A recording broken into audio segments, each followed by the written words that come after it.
Chika Minute! May nabalitaan ako, usap-usapan at bulong-bulungan online na kabilang si Bel Mariano sa upcoming Netflix romantic drama sa 2026 kung saan gaganap siya bilang isang writer na umiibig sa isang musician, isang karakter na tila hango sa kanyang tunay na personalidad. Siya ang pinaka-green flag ko nang tanungin si Donnie kung ano ang nagustuhan niya kay Bel. Mabilis niyang sagot.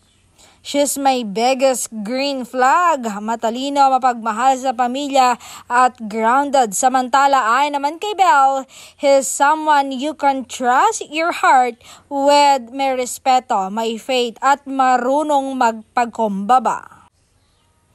At may bulong-bulungan pa, engagement rumors at bagong endorsement, lalo pang umingay ang Don Bell fandom nang mapansin ng mga fans ang misteryosong singsing na suot ni Bell sa isang brand shoot kasama si Donnie. Agad itong nagdulot ng haka-hakang engaged na nga sila.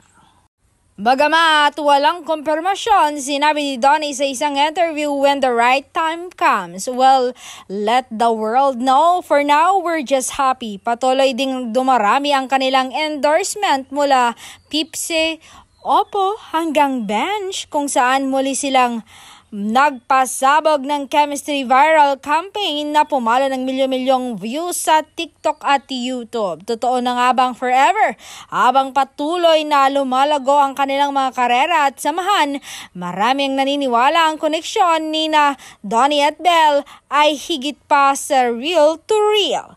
Kung totoo man ang balak ni Donnie na pakasalan si Bell sa lahat ng simbahan, tila hindi ito pang screen lang kundi isang pangakong maaaring matupad balang araw. Sa huli, sa isang tanong ng lahat ng Don Bell fans, kailan kaya ang unang simbahan?